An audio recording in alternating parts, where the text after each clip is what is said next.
Hello and welcome back to another episode of Transport Fever 2.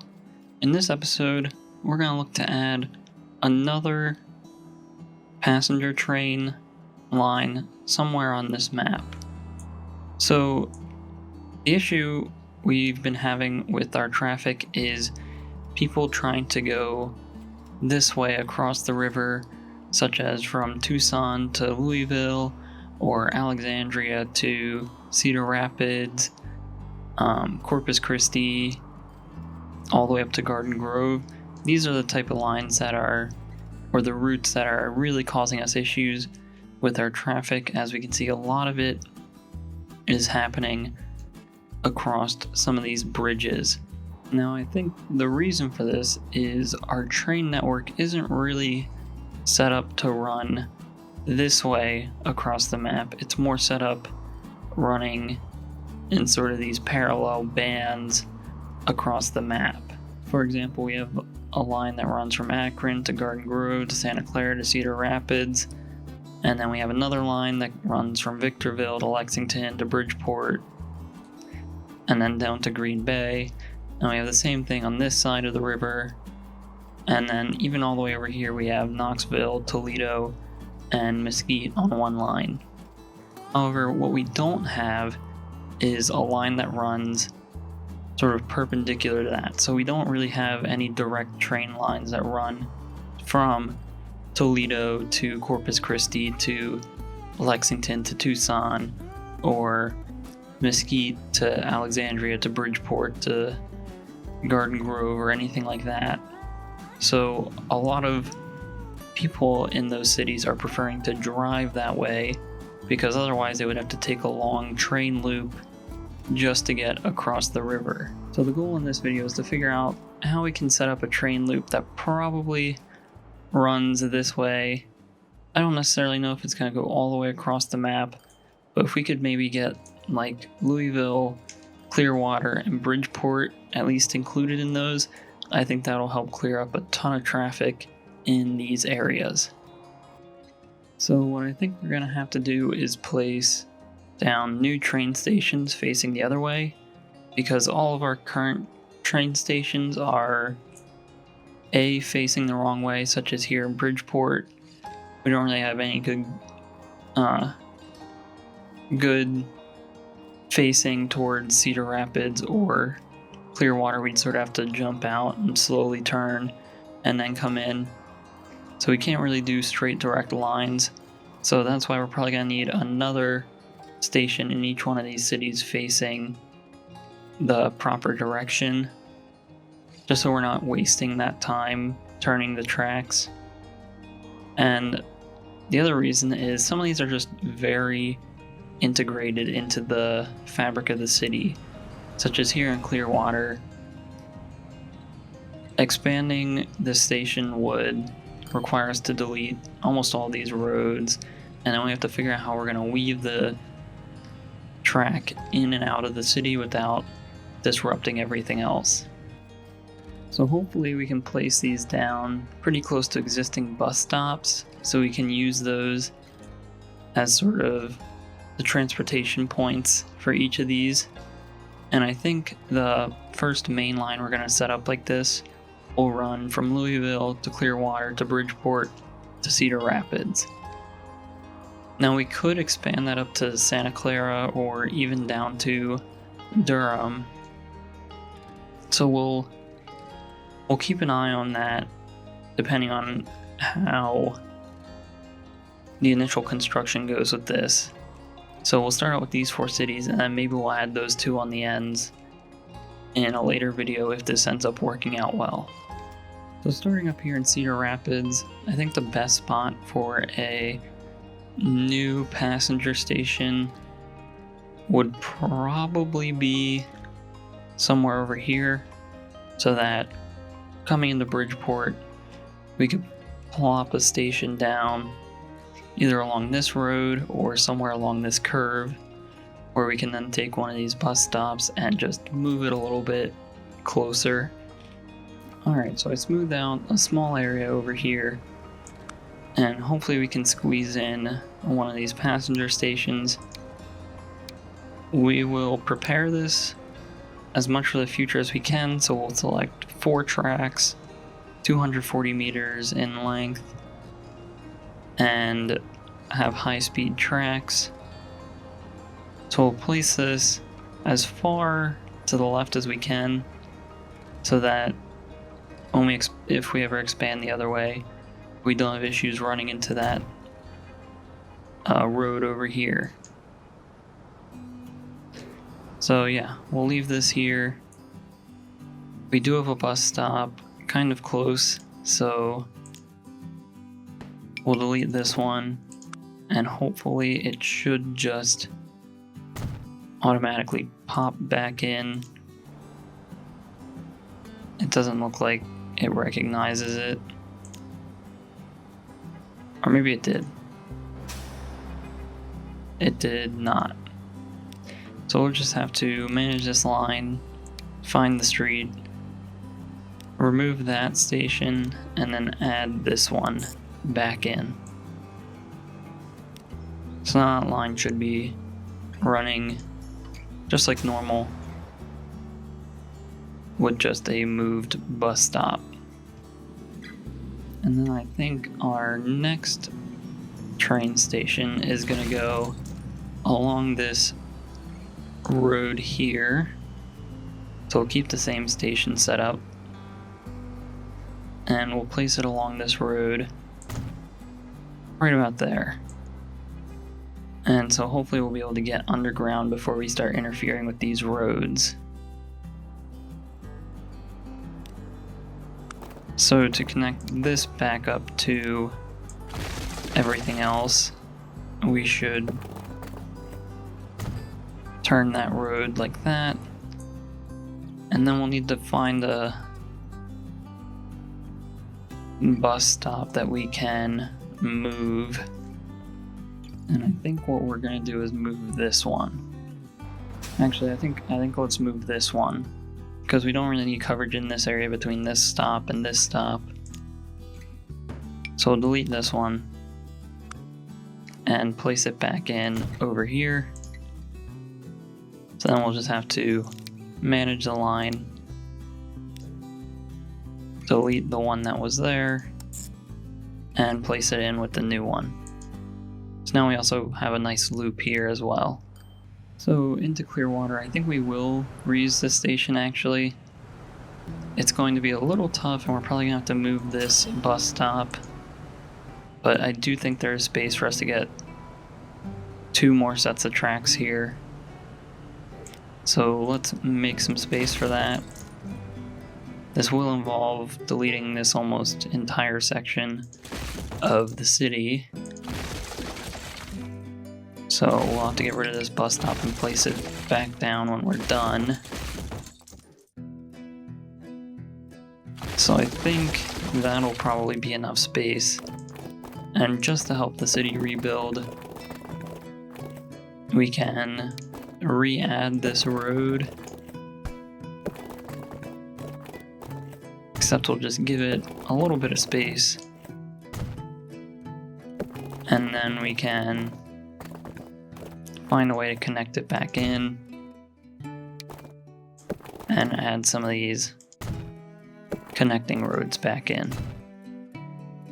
And then we can place this stop back down, although it's really not going to do anything initially until the city rebuilds this area.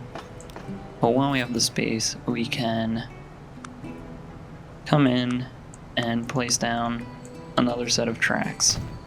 Alright, so now we have this station expanded. The last thing we need to do is get another stop in Louisville.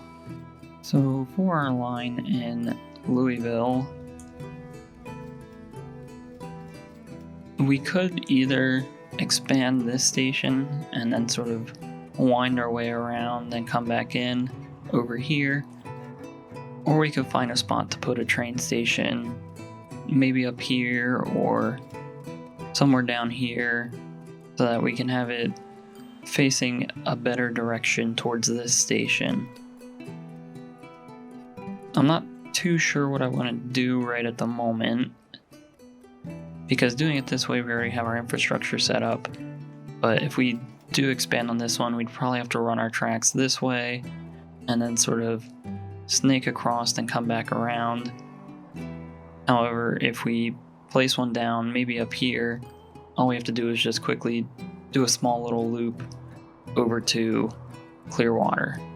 So what I think we're going to do is, I think we are going to expand off of this station here, just because it does give us a little bit better positioning. If we ever want to expand out to Durham, we can easily bring a line off and connect to the existing station over here as well, and it wouldn't be too bad. So I think we'll go with that. I don't think it'll impact the way that the line will run too much.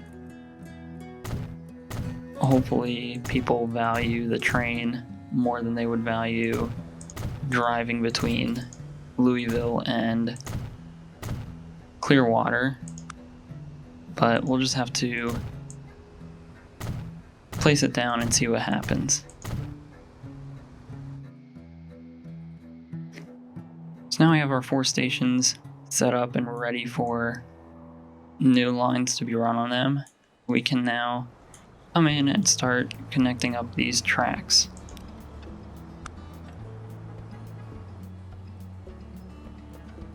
So the first one, obviously we'll start here in Cedar Rapids. We just have to come through this mountain, and let's see what happens if we just try to connect straight up to the station here.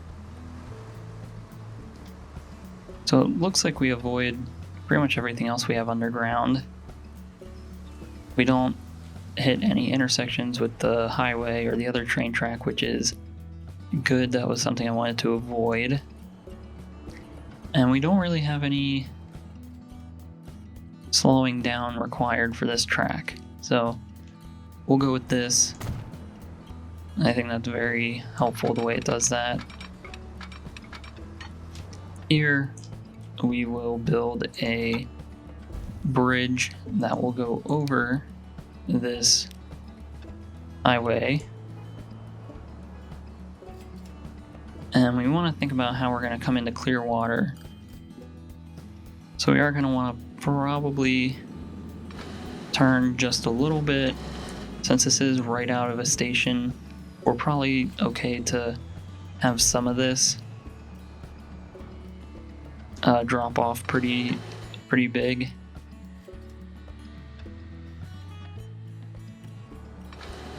So we'll have it do something like that. Then we just need to bring it across the river.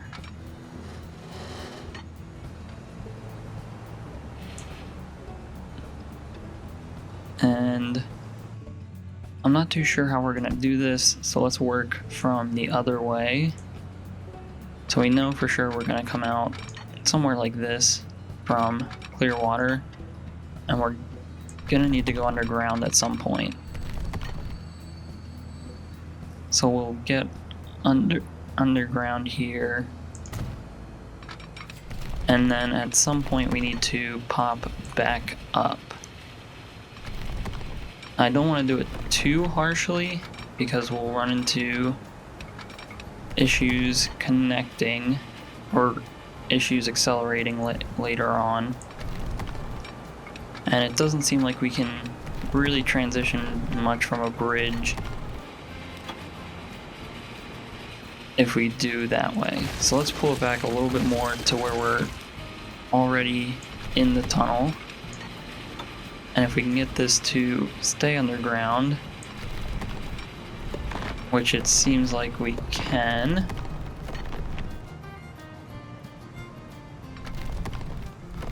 so we'll bring it to about here, just until we're across this main road. Then once we're here, we can try to bridge over the road here. Alright, so here's our connection out of Clearwater. We did have to create this road intersection, but I don't think this road gets used that often, so this shouldn't cause any issues later on with traffic. But if it does, we can always just delete it and build a bridge or go under the tracks. So next we just need to connect our two ends, and they should connect up fairly easily. So no issues there really. So coming out of this station here, I think we're gonna have to go up. I tried going under, but that just wasn't working. We weren't really able to get a tunnel coming out of there. So I'll try to get a bridge wherever we can.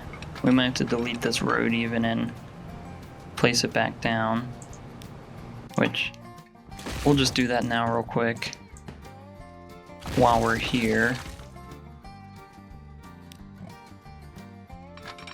But since we're even doing this now, we could decide to go under. Yeah, let's do that. So we'll go down until the point that we get a tunnel. So right about here. We'll stop that right about there. And then from here on, we can work on a slow rise all the way up to our station in Louisville. So the route we're going to take for this pretty much is coming around, cutting across somewhere in this mountain range, and then looping back around and connecting to this station. So we'll start by doing a very gentle climb upwards and just creating a very large turn, giving it space to get up to speed. So we'll go right about there. Then over here we can actually have it pop up and above ground. We'll give it as much space as we can. So I'll probably limit it to 110 miles an hour. But then from here on, we should be able to pretty much go all the way across. We might have to stay underground. So something like this before we start to rise up.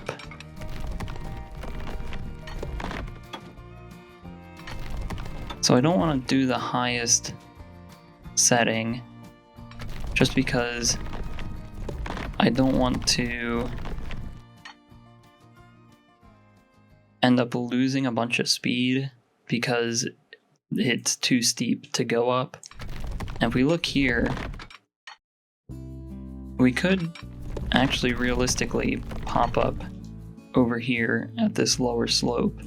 And obviously we're going to have a slightly longer path as we snake around the city. So we know for sure we can get up to that level. We just have to keep this slow rise going all the way until we get up into the city. So we have to avoid connecting with this road underground, but that's not too much of an issue. So now we can start to think about where we're going to pop up over here as we begin to think about how we're going to approach the station. And we might end up having a little bit of a harder turn coming in here to Louisville. But that's okay because the majority of it should be spent being up to speed anyway. You can see if we do this, we do drop down to 65 miles an hour, which is a little slow for what I want. So we'll pull it back a little bit and see if we can get a better. 70 is almost almost good. So let's pull it back a few more segments and just see if we can get an even smoother curve out of this. Ideally, I'd like to be above 80 if possible. So it looks like 75 might be our limit, but if we do it ourselves, we might actually be able to get a fairly decent curve. So I'll try to keep this up at around 100 and slowly just continue bringing it around, keeping it up to speed. It looks like we might end up doing a road crossing here, which we don't want to do, so we'll lower this back down. Alright, so here we go, finally able to connect up to Louisville. We did end up going a little too high at one point, but I think that's okay. But now we can build our return track and then fix the roads along the way, and then we should be able to get some trains running so we can begin to see the demand there is for this line. Alright, so now we have signals and track placed for this entire line, and what we can do now is begin thinking about the kind of train that we're gonna have on here. Alright, so our train for this I think is going to be the BR 185 with 4 bi-level cars behind it. These don't get up to too high of a speed, but they can carry a lot of people, which hopefully will be the difference for people when it determines whether to go by car or by train. So we'll go with, I think 6 trains on this line will probably be okay for now, maybe even 5, and then we can start this up. So over here in Louisville, and then it'll come into Clearwater, and from Clearwater it'll come over to Bridgeport, up to Cedar Rapids, back down to Bridgeport, Clearwater, and then automatically it will loop back to Louisville. So it looks like it's following the right paths all the way through. And I think we're ready to see if anyone starts waiting for these trains. So here our train is coming out of the train depot, and hopefully we'll see it reach top speed before it begins the massive climb up the hill here to Louisville. But even if it doesn't, I still think it's a very helpful and important line in determining how some of the future videos might go with adding train lines. So while we're waiting for our trains to arrive up in Louisville, I think we definitely need to increase the amount of passenger storage there is here at this station. So I'll add a few of these large buildings right across on the other side of the tracks here, and this should allow us to see people begin popping up for the other lines. So here we have our first train coming into the station in Louisville. There's a few people waiting. It's not going to be anything crazy just yet until people recognize how good this line could be. And I like that we used the bi-level cars for this line. The good thing about the bi-level cars is we can fit a ton more people in the same amount of space. So this car can hold 33 passengers per car, as opposed to some of the other ones that can only hold about 20. And what's good about that is we get more passengers for every ton of weight that the car is. So we can fit a bunch more people in a tighter space at a lower weight, which allows our train to get up to top speed quicker, even if that top speed is lower than some of the other cars. It's more of the acceleration when it comes to trains than it is their top speed, especially in the setup that we have on this map where all of our cities are so close to each other. Acceleration is really the main thing, because even if we did go with the fastest train possible, the only realistic scenarios where it would reach top speed is if we're sending it all the way across the map and it needs time to get up to that top speed. So, looking at some of our other stations, we are starting to get people waiting. We have one waiting at Bridgeport. We, as you saw, had a couple waiting up at Louisville that are probably getting loaded into this train right now. And that number is only going to continue to go up. So I think here at this Clearwater station, since we made ourselves a little bit of space, we should try to increase our capacity as much as possible, especially here at Clearwater, where we're pretty much using a ton of lines running through here. We need to make sure that our passenger capacity is enough to hold everyone. Alright, so after letting some of these trains get around the loop a little bit more, we can see leaving Clearwater here, we already have 55 people on this line. So that's a good amount of people that won't be taking this intersection here and this very busy roundabout. So that'll be less cars on these roads and more using the tracks here, which is great to see. And we'll just have to keep letting this run to see the sort of true potential that it has. But if it does work well, maybe in the next 3 or 4 episodes we can extend this out another city each way and maybe add a few more, like maybe one that runs from Akron to Green Bay to Huntsville to Mesquite, something along those lines, or maybe another one on the other side of the map. We'll just have to keep an eye on it, but overall I think this is proving to be successful in its very early stages. But with that, I think that's pretty much going to be it for this episode, so if you enjoyed this video, please like and subscribe. If you have any suggestions or feedback, leave a comment below. Thanks for watching, and have a great day.